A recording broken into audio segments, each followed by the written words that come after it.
Shabbat Shalom again, family. Shabbat Shalom. Hey, we're the brothers of Feed My Flock Church. I'm Brother Sean. This is Brother Ron. He's going to be reading the law today.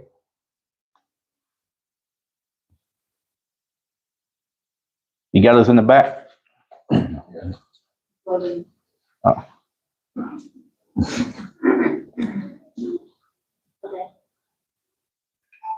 We good?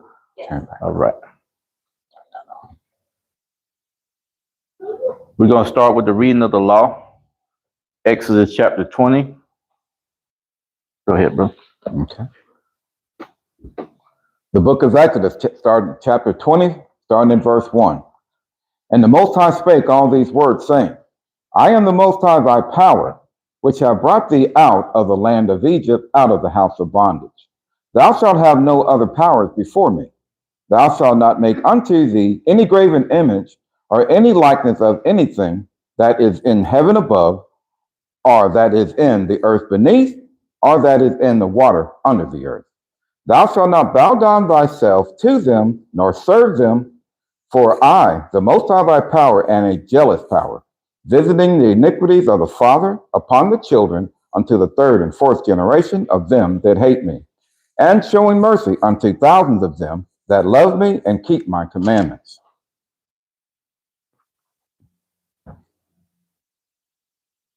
Thou shalt not take the name of the Most High thy power in vain, for the Most High will not hold him guiltless that taketh his name in vain. Remember the Sabbath day to keep it holy. 6 days shall thy labor and do all thy work. But the seventh day is the Sabbath of the Most High thy power. In it thou shalt not do any work, thou, nor thy son, nor thy daughter, thy manservant, nor thy maidservant, nor thy cattle, nor thy stranger that is within thy gates. For in 6 days the Most High made heaven and earth, the sea, and all that in them is, and rested on the seventh day. Wherefore the Most High blessed the Sabbath day and hallowed it. Honor thy father and thy mother, that thy days may be long upon the land which the Most High thy power giveth thee. Thou shalt not kill. Thou shalt not commit adultery. Thou shalt not steal. Thou shalt not bear false witness against thy neighbor. Thou shalt not covet thy neighbor's house. Thou shalt not covet thy neighbor's wife, nor his manservant, nor his maidservant, nor his ox, nor his donkey, nor anything that is thy neighbor's. Amen. All praises. Yeah, thank you. Welcome.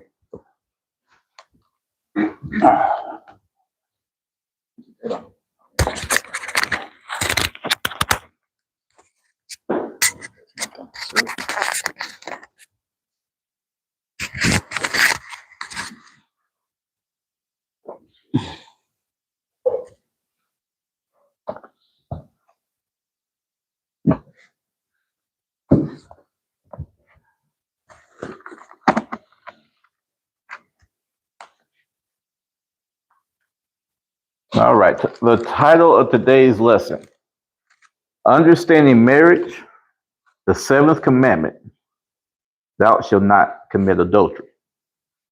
To understand this commandment, we must understand what marriage is according to the Most High.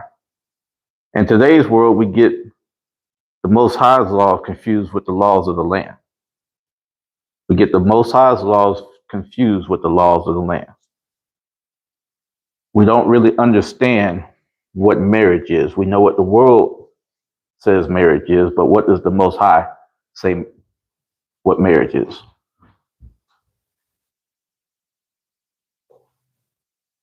First scripture, we're going to go to Genesis chapter 2.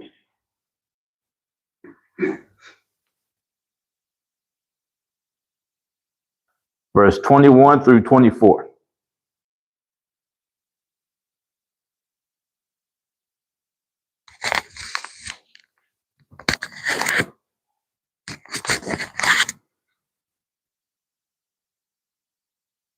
There's a con. The book of Genesis, chapter 2, verses 21 through 24. And the Most High power caused a deep sleep to fall upon Adam, and he slept. And he took one of his ribs and closed up the flesh instead thereof. And the rib, which the Most High had taken from man, made he a woman, and brought her unto the man. And Adam said, This is now bone of my bones, and flesh of my flesh. She shall be called woman, because she was taken out of man. Therefore shall a man leave his father and his mother, and shall cleave unto his wife, and they shall be one flesh. In verse 24, it says, Therefore shall a man leave his father and his mother, and shall cleave unto his wife, and they shall be one flesh. As we see that marriage was instituted in the beginning, in the creation. This is still during the creation time. So let's go to Matthew chapter 19, verse 4 through 6. And we're going to hear what the Messiah has to say.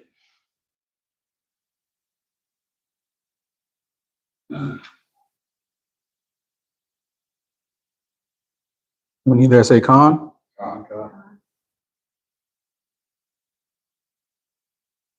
The book of Matthew, chapter 19, verses 4 through 6.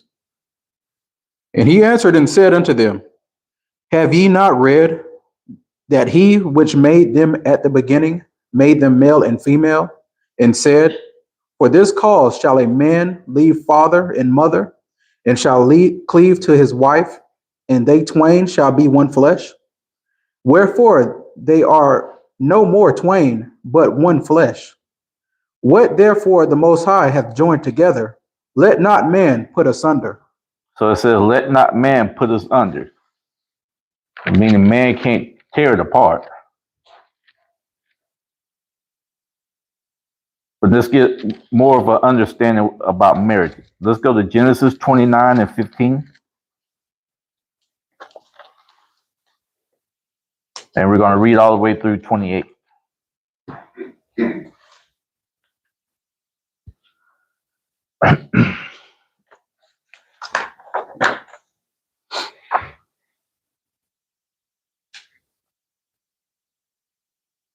You there say Khan? The book of Genesis, chapter 29, verses 15 through 28. And Laban said unto Jacob, Because thou art my brother, shouldest thou therefore serve me for naught? Tell me, what shall thy wages be? And Laban had two daughters. The name of the elder was Leah, and the name of the younger was Rachel. Leah was tender-eyed, but Rachel was beautiful and well-favored. And Jacob loved Rachel, and said, I will serve thee 7 years for Rachel, thy younger daughter. And Laban had said, It is better that I give her to thee than that I should give her to another man. Hold up right there. As you see, they're making an agreement. There's a covenant being made. Go ahead. Abide with me. And Jacob served 7 years for Rachel, and they seemed unto him but a few days, for the love he had to her. And Jacob said unto Laban, Give me my wife, for my days are fulfilled, that I may go in unto her. And Laban gathered together all the men of the place and made a feast. Hold on right there. And Jacob said unto Laban, this is verse 21. Jacob said unto Laban, Give me my wife. Said, Give me my wife. For my days are fulfilled, that I may go in unto her. So they made an agreement. Once they made that agreement, she became his wife. Now here's the other part of the marriage. Verse 23. And it came to pass in the evening that he took Leah, his daughter, and brought her to him, and he went in unto her. And Laban gave unto his daughter Leah Zilpah, his maid, for a handmaid. And it came to pass that in the morning, behold, it was Leah. And he said to Laban, what is this thou hast done unto me? Did not I serve with thee for Rachel? Wherefore then hast thou beguiled me? Okay, so now you see that Jacob served for Rachel, but Laban tricked him, and he brought in Leah to the bride chamber. Okay, and so this is how the Israelite marriage works, right? You have the engagement. That's step one of the marriage. Then you have the consummation. That's step two. That's part two, right? So as you see, they made the agreement. That was step one. He made the agreement with the father. So now Rachel is his wife. But now step two, he didn't consummate with Rachel. He ended up consummating with Leah. Go ahead. Verse 26. And Laban said, it must not be so done in our country, to give the younger before the firstborn. Fulfill her week, and we will give thee this also for the service which thou shalt serve with me yet 7 other years. And Jacob did so, and fulfilled her week. And he gave him Rachel, his daughter, to wife also. So as we see, Jacob did not have the oath to marry Leah, but he ended up marrying Leah. And then he had to serve another 7 years for Rachel, who he had already served the 7 years for already. But then he ended up consummating with Rachel. So now he has 2 wives. But the first wife, he didn't want. She ended up being hated. If you keep reading the story, he hated her. She was part of the trickery. So, but as you see, he didn't put her away. He didn't say, oh, this is null and void. Why? We'll go into it here later. Let's go to Exodus chapter 22, verse 16 and 17. And you'll see, now we're about to go into the law, and what happened to Jacob, there was no law written, but it was verbal. It's a verbal law still. Now we're going into the written law. Let's go to Exodus 22, verse 16 and 17. We need that say calm. The book of Exodus, chapter 22, verses 16 through 17.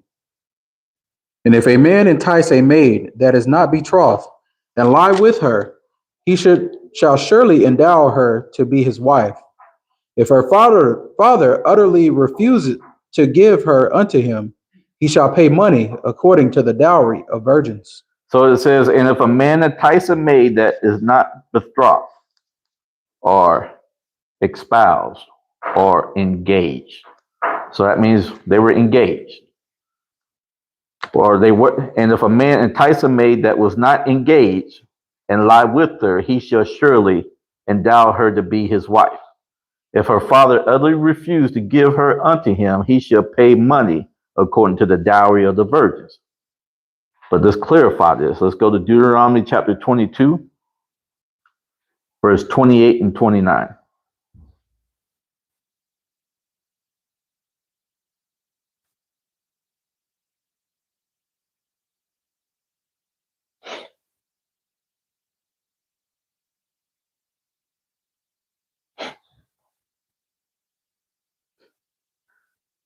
The book of Deuteronomy, chapter 22, verses 28 through 29. If a man find a damsel that is a virgin, which is not betrothed, and lay hold on her, and lie with her, and they be found, then the man that lay with her shall give unto the damsel's father 50 shekels of silver, and she shall be his wife, because he hath humbled her. He may not put her away all his days. Because he did what to her? He humbled her. He took her virginity. He took what was most precious to her, and now she becomes his wife. But it was still something that he has to do, though. He has to pay. If a man find a damsel that is a virgin, which is not espoused or engaged, and lay hold on her and lie with her, and they be found, then the man that lay with her shall give unto the damsel's father 50 shekels of silver. So now he has to pay. He humbled her.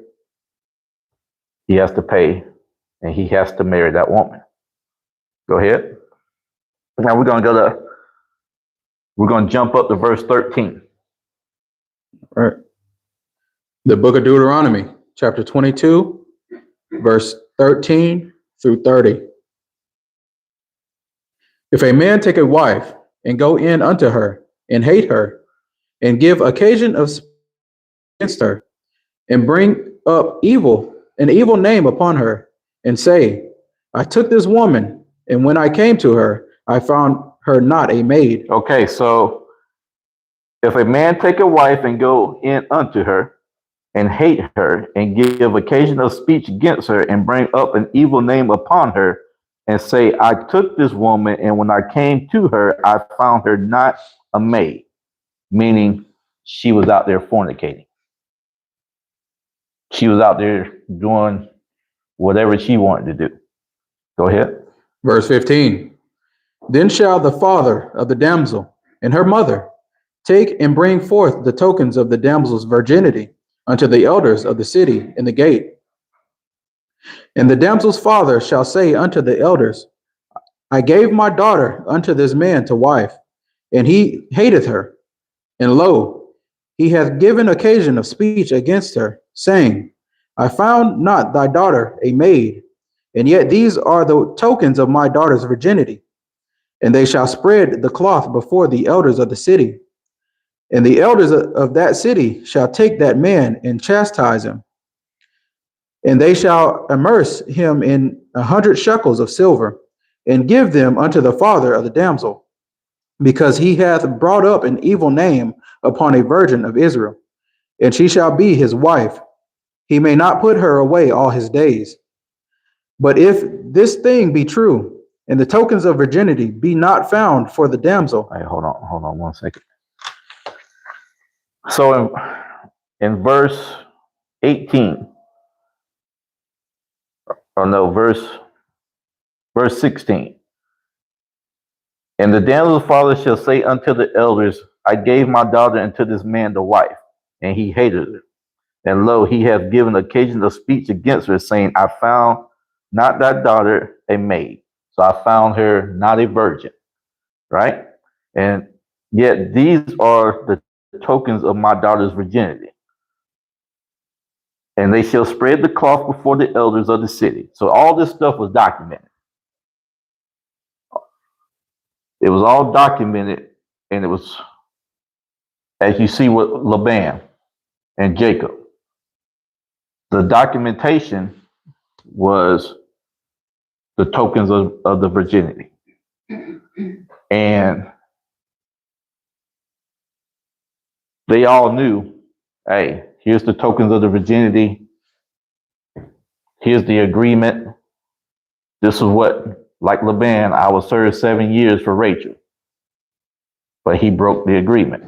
But she still, and married Leah, so Leah still ended up becoming his wife. And we're going to get into that some more. Go ahead. Starting back up at verse 20. But if this thing be true, and the tokens of virginity be not found for the damsel, then they shall bring out the damsel to the door of her father's house, and the men of her city shall stone her with stones, that she die, because she hath wrought folly in Israel, to play the whore in her father's house. So shalt thou put evil away from among you. Okay. So then they shall bring out the damsel to the door of her father's house, and the men of her city shall stone her with stones, that she die, because she hath wrought folly in Israel, to play the whore in her father's house. So shalt thou put evil away from among you. That's how serious this was. The Most High does not play when it comes down to fornication. He doesn't play when it comes down to adultery. This is serious to him. And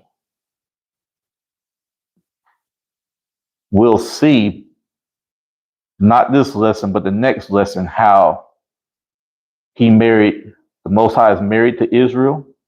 And all this that we're reading today will make sense, even more sense next week.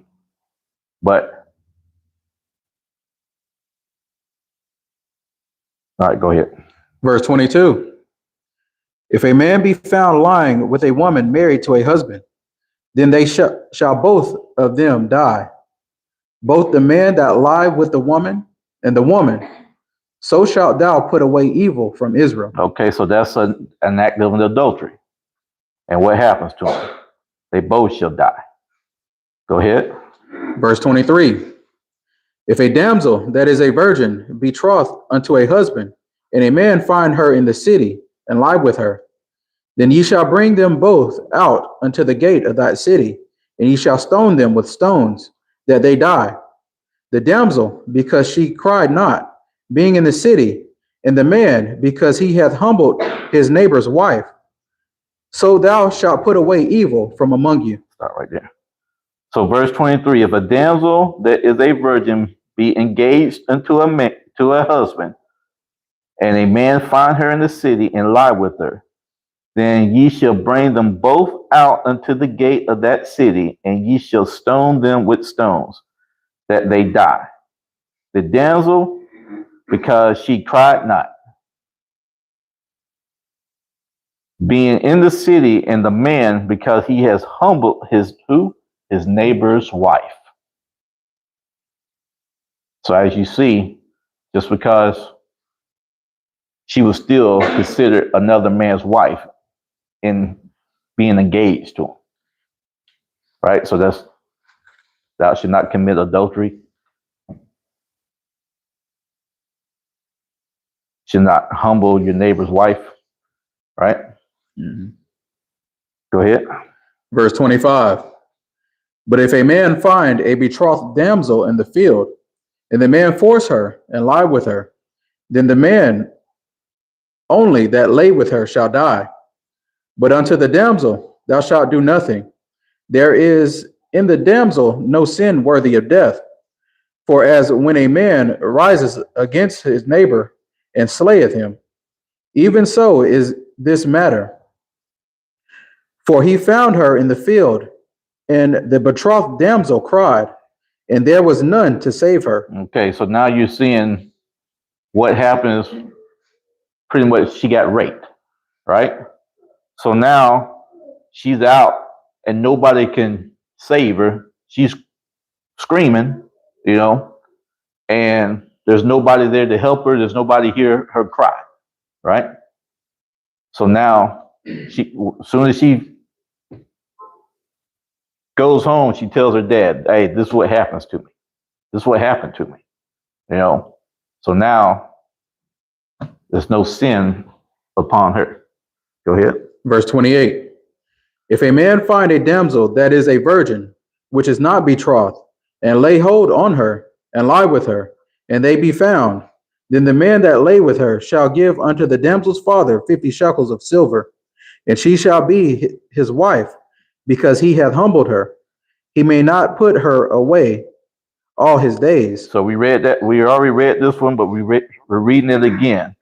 So if a man find a damsel that is a virgin, which is not engaged, and lay hold on her, and lie with her, and they be found, then the man that lay with her shall give unto the damsel's father 50 shekels of silver, and she shall be his wife.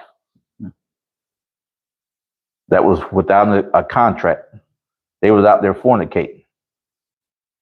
They was out there fornicating. Somebody found out. So without the contract, still doesn't matter. You're out there fornicating and somebody finds out what you're doing. You sneaking into the hotel like you hiding from somebody. No. Go ahead. Verse 30.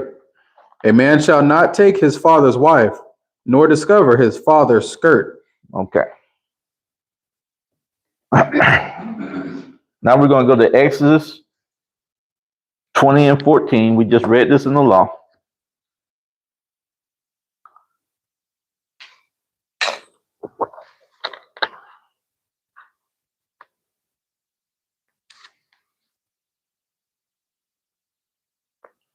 There's a con.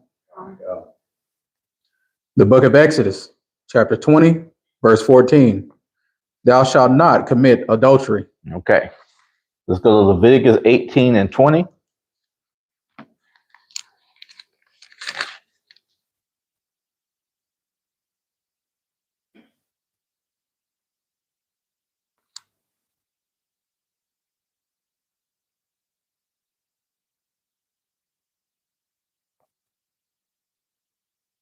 The book of Leviticus, chapter 18, verse 20. Moreover, thou shalt not lie carnally with thy neighbor's wife, to defile thyself with her. To defile thyself with her. So now we're getting more clarification of the law.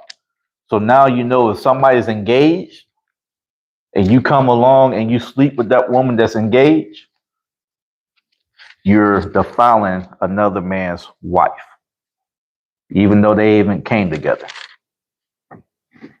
Vice versa. Okay? Now let's go to Proverbs chapter 6, verse 24 to 35.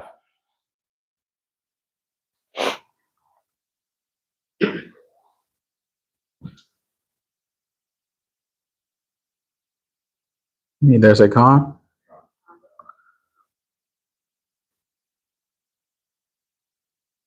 The book of Proverbs, chapter 6, verses 24 through 35. To keep thee from the evil woman, from the flattery of the tongue of a strange woman. Lust not after her beauty in thine heart, neither let her take thee with her eyelids. For by means of a whorish woman, a man is brought unto a piece of bread, and the adulteress will hunt for the precious life. Can a man take fire in his bosom, and his clothes be not burnt? Can one go upon hot coals, and his feet not be burnt? For he that goeth in to his neighbor's wife, whosoever toucheth her, shall not be innocent. Men do not despise a thief, if he steal to satisfy his whole soul when he is hungry. But if he be found, he shall restore sevenfold. He shall give all the substance of his house. But whoso committeth adultery with a woman lacketh understanding. He that doeth it destroyeth his own soul. Read that again. But whoso committeth adultery with a woman lacketh understanding. He that doeth it destroyeth his own soul. A wound and dishonor shall he get, and his reproach shall not be wiped away.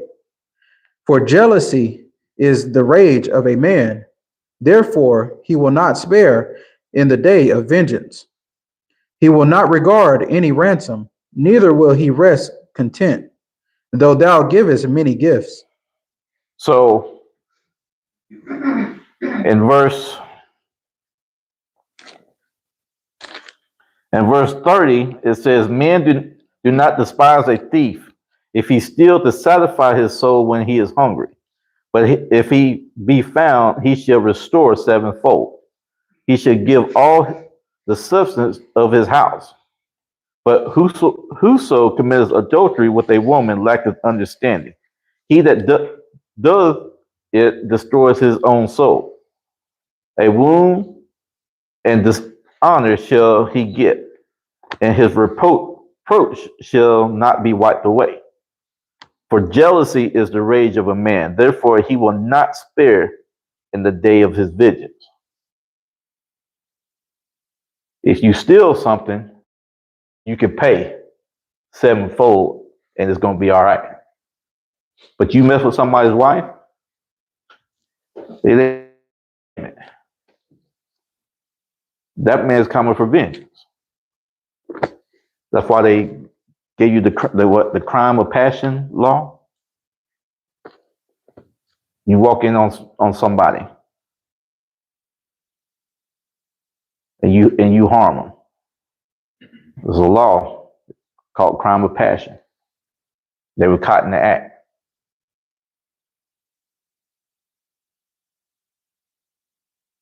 It says he will not regard any ransom, neither will he rest content, though thou givest many gifts. And this is not just for the man, this is for the woman too. Same thing. It goes both ways. Let's go to Matthew chapter 5, verse 27 through 32.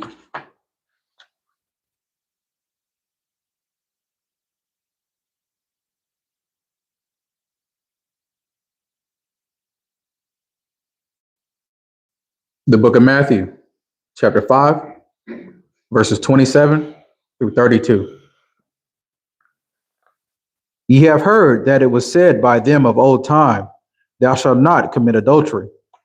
But I say unto you, that whosoever looketh on a woman to lust after her hath committed adultery with her already in his heart. And if thy right eye offend thee, pluck it out, and cast it from thee. For it is profitable for thee that one of thy members should perish, and not that thy whole body should be cast into hell. And if thy right hand offend thee, cut it off, and cast it from thee. For it is profitable for thee that one of thy members should perish, and not that thy whole body should be cast into hell. Oh, we're stopping at 29. Oh, okay. Okay. And it says, but I say unto you that whosoever looketh on a woman to lust after her hath committed adultery with her already in his heart. You think about King David. King David saw Bathsheba taking a bath on a rooftop across from his house. And just by him seeing her, that lust came in. That lust came in, now he's coveting that man's wife.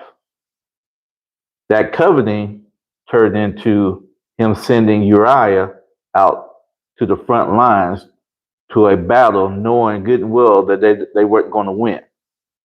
So Uriah ends up getting killed. So now he took what? The stronghold of that man. He took that man's house. This is King David.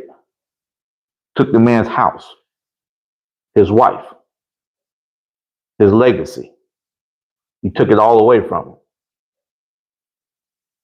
because of lust, coveting, a desire. And that's why Christ says, and if the right eye offend thee, pluck it out and cast it from thee. It's like, I used this example before a couple of weeks ago. You walking by a fence and you looking through a crack and you see somebody back there naked. So you close your left eye and you're looking through it with your right eye just to get a better look, just to get some more, just to get that thought in your mind. And then listen to what it says in verse 29.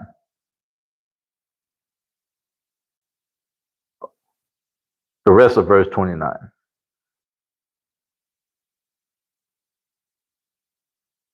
All right. Verse 29. And if thy right eye offend thee, pluck it out and cast it from thee. For it is profitable for thee that one of thy members should perish, and not that thy whole body should be cast into hell. What's verse Read verse 30. Verse 30. And if thy right hand offend thee, cut it off, and cast it from thee. For it is profitable for thee that one of thy members should perish, and not that thy whole body should be cast into hell. So now it's your right hand. First it was your right eye, now it's your right hand. So what are you doing with your right hand for it to offend you? You get that thought in your mind. Now you're committing fornication. Fornication in the Greek is porn, pretty much. Pornos. So think about what you're doing with that right hand. Committing fornication. Because you got that thought in your mind. That's why Christ said, cut it off. That way you can't do what you about to do. Go ahead. Verse 31. It hath been said, whosoever shall put away his wife, let him give her a writing of divorcement. But I say unto you, that whosoever shall put away his wife, saving for the cause of fornication, causeth her to commit adultery. And whosoever shall marry her that is divorced, committeth adultery. It has been said, whosoever shall put away his wife, let him give her a writing of divorcement. But I say unto you that whosoever shall put away his wife, saving for the cause of fornication, causes her to commit adultery. And whosoever shall marry her that is divorced commits adultery. Let's get the understanding of that. Now let's go back to Deuteronomy chapter 24 and 1.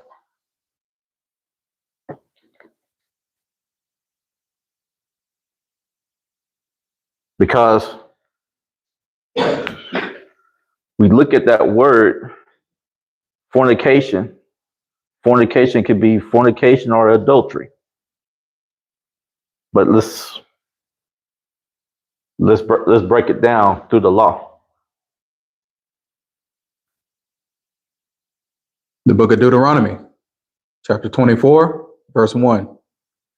When a man hath taken a wife and married her, and it come to pass that she find no favor in his eyes, because he hath found some uncleanness in her, let him write her a bill of divorcement, and give it in her hand, and send her out of his house.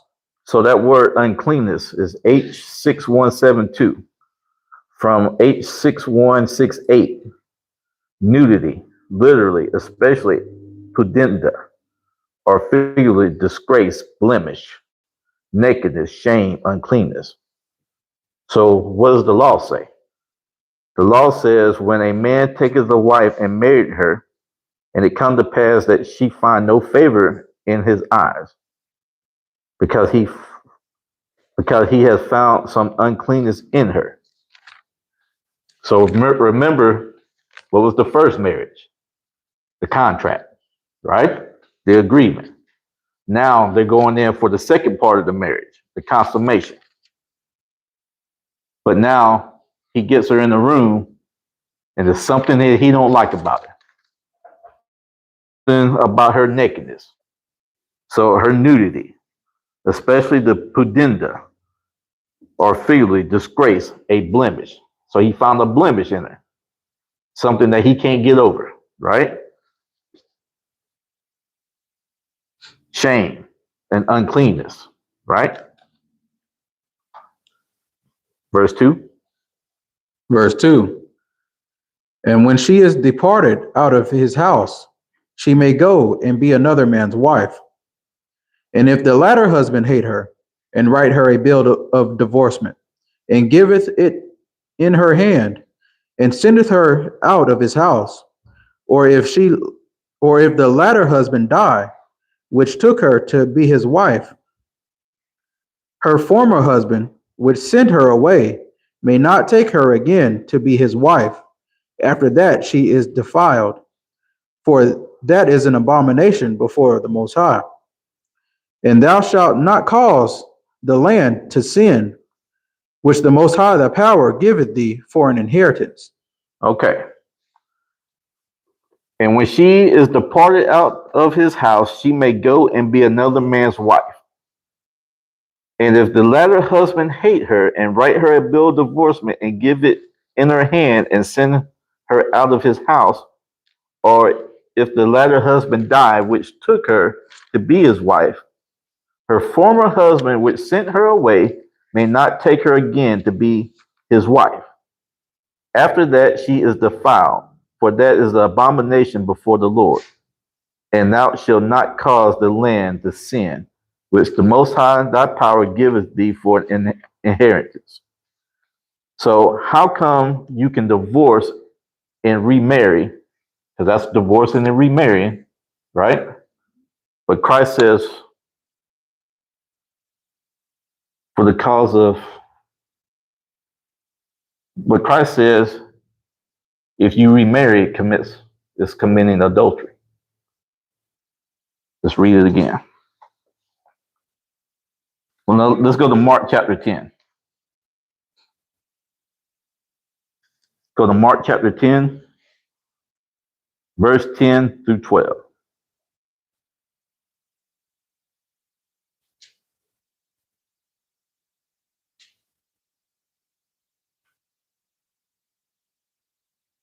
The book of Mark, chapter 10, verses 10 through 12. And in the house of his disciples asked him again of the same matter. And he saith unto them, whosoever shall put away his wife and marry another committeth adultery against her. And if a woman shall put away her husband and be married to another, she committeth adultery. So it's vice versa, right? So, but what did the law say? The law said you write her a bill of divorcement, she could go and be another man's wife. But what did Christ say? If you put her away and she goes and marries another, she commits what? Adultery. So now it seems like Christ and the law is contradicting. It's not. We're going to get into it. Let's go to Matthew chapter 19.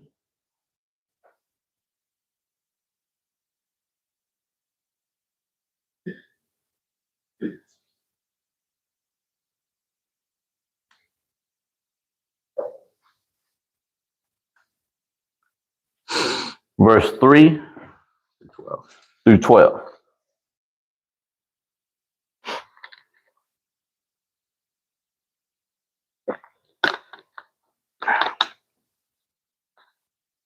The book of Matthew, chapter 19, verses 3 through 12.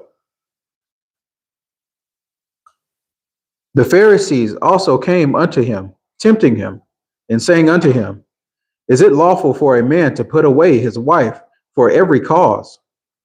And he answered and said unto them, have ye not read that he which made them at the beginning made them male and female, and said, for this cause shall a man leave father and mother, and shall cleave to his wife, and they twain shall be one flesh? Wherefore they are no more twain, but one flesh.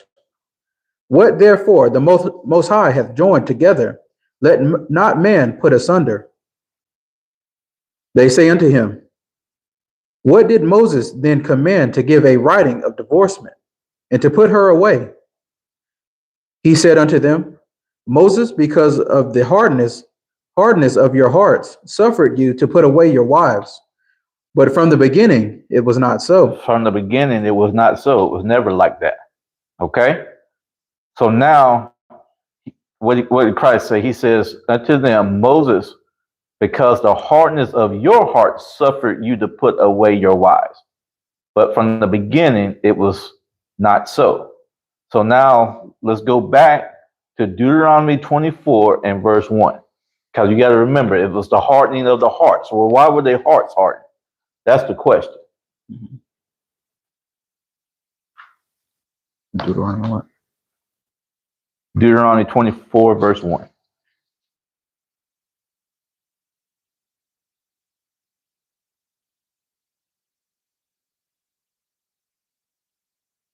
The book of Deuteronomy, chapter 24, verse 1.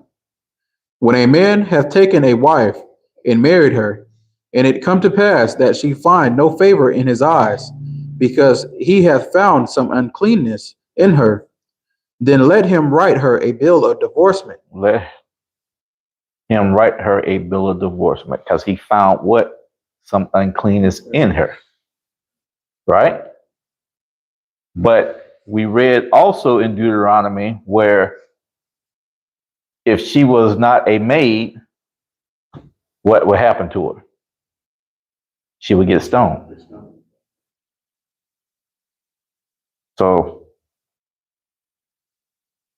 let's go back to Matthew, chapter 19, verse 9. Verse 9. And I say unto you, whosoever shall put away his wife, except it be for fornication, and shall marry another, committeth adultery. And whoso marrieth her which is put away doth commit adultery. Okay. So, and I say unto you, whosoever shall put away his wife, except it be for fornication, right? What happens if she was fornicating before the marriage? She gets stoned, right? So now here's Christ easing that burden. If you come to her and she's not a maid and she's been fornicating, now he's telling you, don't write her no certificate of divorce. You just put her away. Because you write her a certificate of divorce and you say, oh, well, she was out there committing adultery or she was out there fornicating, they were going to stone that woman on the spot because Israel had that hate in their heart like that. Straight up. And you read it in Deuteronomy where the guy goes and says, oh, well, she wasn't a maid. And he knew at the end of the day, if they didn't find the token of virginity, say they lost it or they got burnt in the fire or something, what was going to happen to that woman? She was going to get stoned. And then guess what? He is no longer married to this woman. That's how evil Israel is. That's how evil we can be. So that's why Christ said, if it's for fornication or adultery, just put her away. Because if you put her away, guess what? She has a chance, or he has a chance to get themselves right and come back to me. But if she's stoned, just like he said with the adulterous lady, right? You without sin cast the first stone. And she was like, you don't condemn me? He was like, no, I don't condemn you either. And guess what? She became a disciple. Get it right. She had the chance to get it right. Go ahead. Verse 10. His disciples say unto him, if the case of the man be so with his wife, it is not good to marry. But he said unto them, all men cannot receive this saying, save they to whom it is given. For there are some eunuchs which were so born from their mother's womb, and there are some eunuchs which were made eunuchs of men, and there be eunuchs which have made themselves eunuchs for the kingdom of heaven's sake. He that is able to receive it, let him receive it. They made themselves eunuchs for the kingdom of heaven's sake, right? So that woman was out there fornicating, doing whatever. Or she was spiritually fornicating, celebrating or worshiping other gods. Now, instead of her enticing the husband to worship other gods, put her away. Now you become a eunuch. And when you become that eunuch, and we're going to read it here when it comes to Paul, you're dedicating your whole life to the Most High. And then if he or she gets herself right, they come back. And we're going to read it in Corinthians.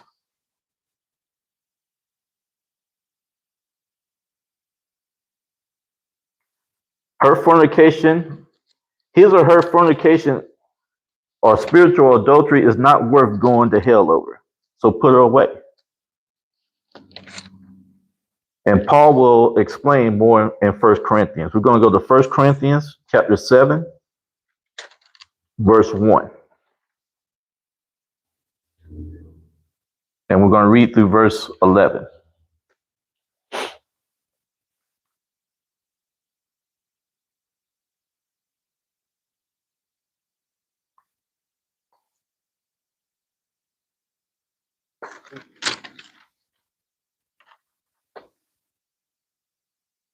First Corinthians chapter 7, verses 1 through 11.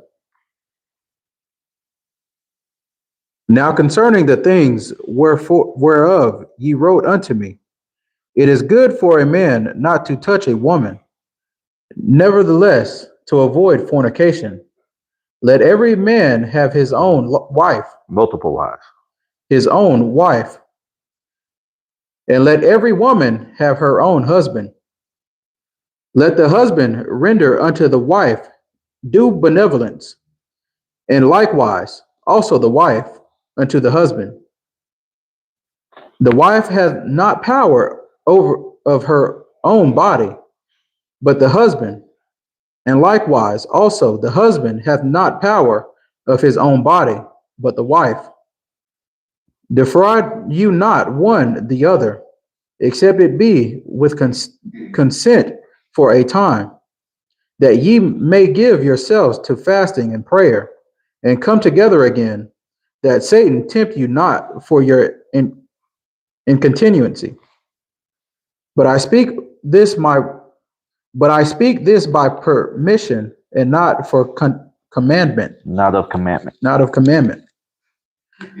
For I would that all men were even as I myself, but every man hath his proper gift of the Most High, one after this manner, and another after that. Okay, so Paul is saying, for I would that all men were even as I myself. Remember the eunuch? Paul was like a eunuch. Paul spiritually was a spiritual eunuch. He made himself that way. And he's going to explain. Go ahead. Verse 8. I say therefore to the unmarried and widows, it is good for them if they abide even as I. But if they cannot contain, let them marry. For it is better to marry than to burn. So it's better, he said, but if they cannot contain, let them marry. For it is better to marry than to burn. So it's better to marry than go out there and commit adultery and fornication. Because you can't contain yourself, that's what's going to end up happening. You're going to go out there and commit adultery and fornication. And then guess what? Now you're burning. Okay, go ahead. Verse 10. And unto the married I command, yet not I, but the Lord. Let not the wife depart from her husband. And if she depart, let her remain unmarried, or be reconciled to her husband. And let not the husband put away his wife. You hear what he's saying now? He's saying, and unto the married I command, yet not I. So it's not me, it's not Paul, but it's the Lord. Let not the wife depart from her husband.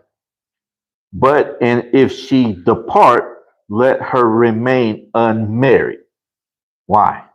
Remember what Christ said? If you put her away, or she put you away, and she marries another, she commits adultery. Mm-hmm. Okay, go ahead. Verse 12. Okay, hold on. That word depart Comes from the Greek G5563, from G5561. To place room between that is part. Reflexively, to go away. Depart. Put what? Asunder. Separate. Remember, whatever God joins together, can't nobody put asunder. So their separation is a separation of not divorce. It's a separation of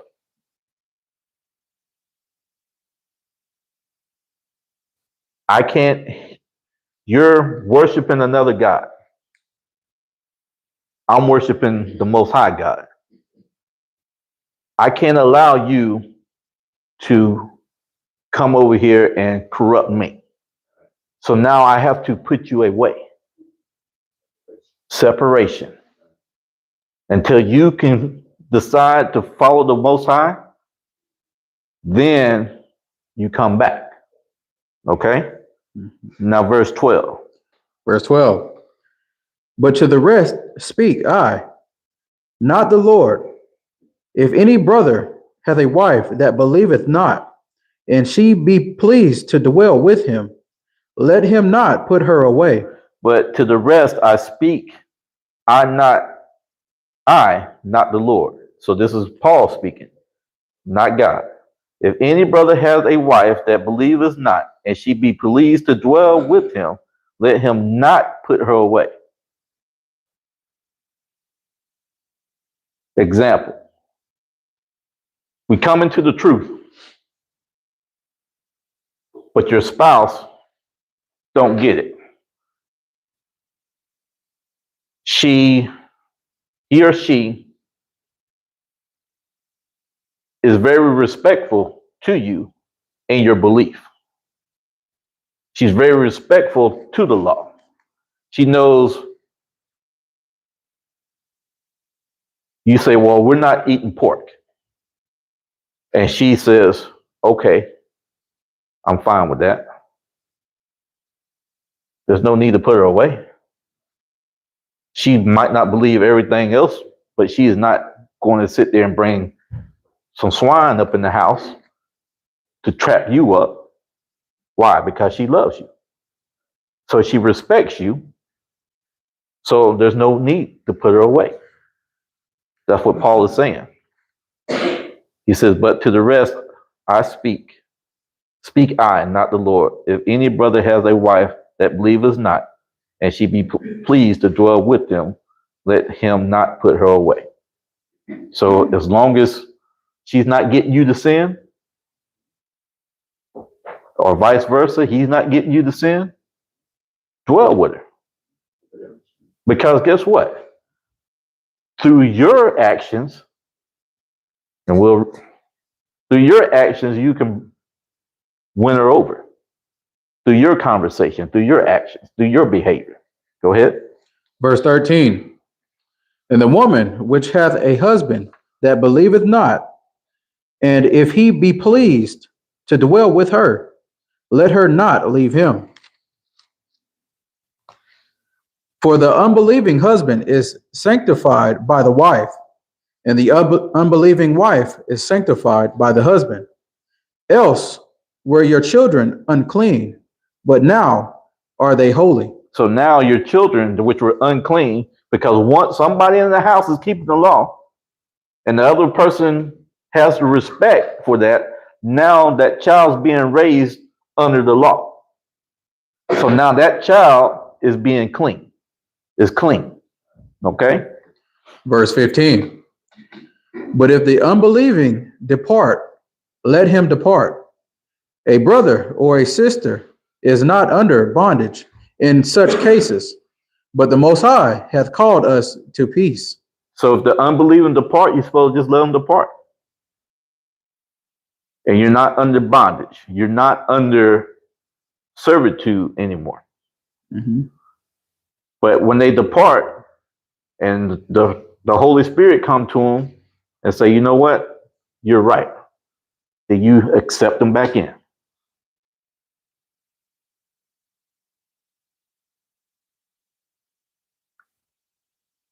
Let's jump down to verse 25. Verse 25. Now concerning virgins, I have no commandment of the Lord. Yet I give my judgment as one that hath obtained mercy of the Lord to be faithful. I suppose, therefore, that this is good for the present distress. I say that it is good for a man so to be. Art thou bound unto a wife? Seek not to be loosed. Art thou loosed from a wife? Seek not a wife. So now he's getting into the eunuchs. Go ahead. Verse 28. But, and if thou marry, thou hast not sinned. And if a virgin marry, she hath not sinned. Nevertheless, such shall have trouble in the flesh, but I spare you. He says, but, and if thou marry, thou hast not sinned. And if a virgin marry, she has not sinned. Nevertheless, such shall have trouble in the flesh, but I spare you. He's going to go into why you're going to have trouble in the flesh. Go ahead. Verse 29. But this I say, brethren, the time is short. It remaineth that both they that have wives be as though they had none, and they that weep as though they wept not, and they that rejoice as though they rejoice not, and they that buy as though they possess not, and they that use this world as not abusing it. For the fashion of this world passeth away. But I would have you without carefulness. He that is unmarried careth for the things that belong to the Lord, how he may please the Lord. Okay, so now you're seeing what he's saying. He said, but I would have you without carefulness. He that is unmarried carries for the things that belong to the Lord, how he may please the Most High. Go ahead. Verse 33. But he that is married careth for the things that are of the world, now how he may please his wife. There is difference also between a wife and a virgin. The unmarried woman careth for the things of the Lord, that she may be holy both in body and in spirit. But she that is married careth for the things of the world, how she may please her husband. That's why you have difficulty in your flesh, because you got to worry about, you're not just worried about the Most High, you got to worry about other people's needs. That's the trouble in the flesh that he's talking about. Go ahead. Verse 35. And this I speak for your own profit, not that I may cast a snare upon you, but for that which is comely, and that you may attend upon the Lord without distraction. But if any man think that he behaveth himself uncomely towards his virgin, if she pass the flower of her age and need to require, so let him do that what he will. He sinneth not, let them marry. Nevertheless, he that standeth steadfast in his heart, having no necessity, but hath power over his own will, and hath so decreed in his heart that he will keep his virgin, doeth well. So then, he that giveth her in marriage doth well, but he that giveth her not in marriage doeth better. The wife is bound by the law as long as her husband liveth. But if her husband be dead, she is at liberty to be married to whom she will, only in the Lord. But she is happier if she so abide after my judgment. And I think also that I have the Spirit of the Most High. Okay, so now Paul just broke it down for you. He was like, if you can stay unmarried because you're going to be more willing to do the things for the Most High. So be that eunuch. So that's what Christ was saying to the disciples. Be the eunuch. If you can be the eunuch. Put her away and be the eunuch. So Paul breaks it down even further. But if you can't contain yourself, you better go reconcile with your wife or your husband. So what about the world? The whole world is under fornication. The whole entire world is under fornication. The whole entire world is under adultery. There's been divorce, there's been remarrying, a little bit of everything. Let's go to 1 Corinthians chapter 6, verse 16.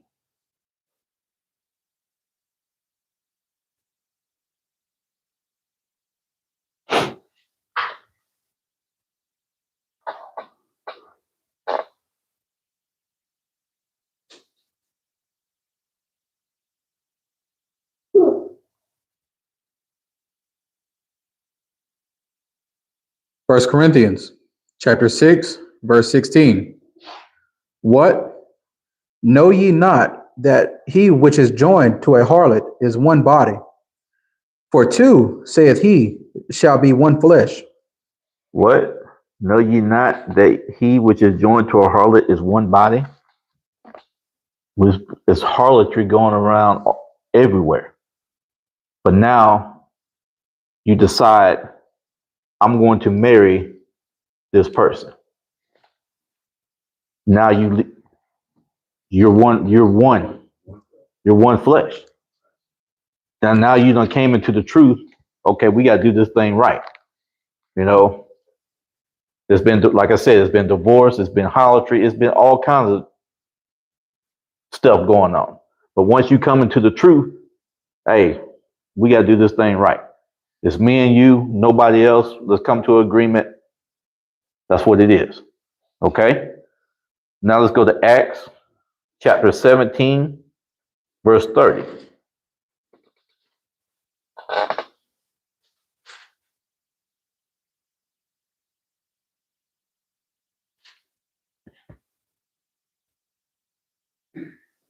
The book of Acts, chapter 17, verse 30.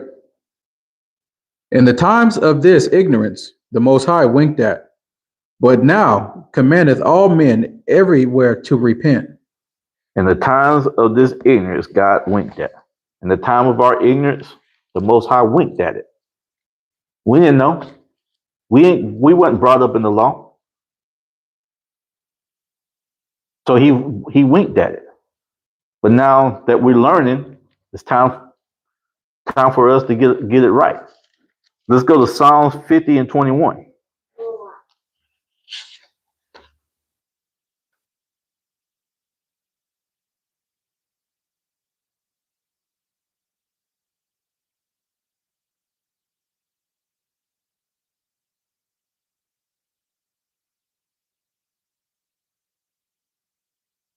The book of Psalms, chapter 50, verse 21.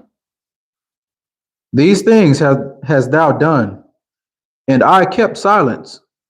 Thou thoughtest that I was altogether such a one as thyself. But I will reprove thee, and set them in order before thine eyes. He says, I will reprove these. I will correct this. And set them in order before thy eyes. Now we just got to think about David. He corrected the wrong that David did. How? Through forbearance. He destroyed David's child because David had to suffer. He had to go through some shame.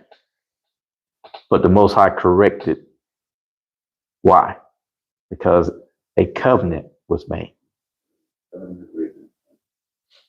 So the Most High is not slack with his word. So he made a promise to David. Just like he made a promise to all of us.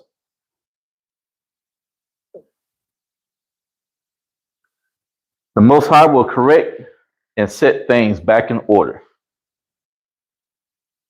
This lesson was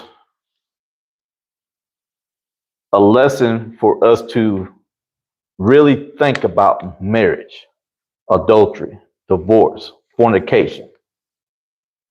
And if we know the punishment for adultery, for fornication, We're not getting stoned right now. But the latter is worse.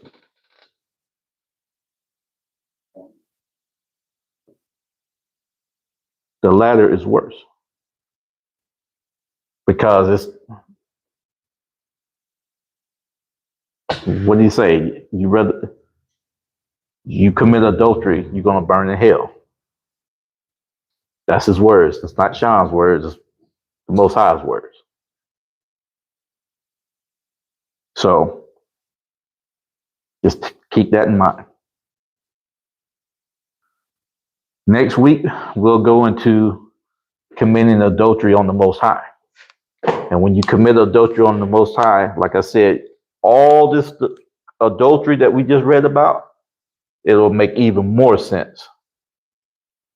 And you'll see how the Most High handles our fornication and our adultery. Okay? That's all I have for you today. We're the brothers of Feed My Flock Church. Like us. If you want to donate, you can donate through our YouTube channel. Through our YouTube channel on Cash App. Like us on Facebook. I said that's all I have for us today. I hope it was a blessing to you. And I hope it was clarifying. So that's all I have. Remember the Sabbath day and keep it holy. We'll pray out. All right.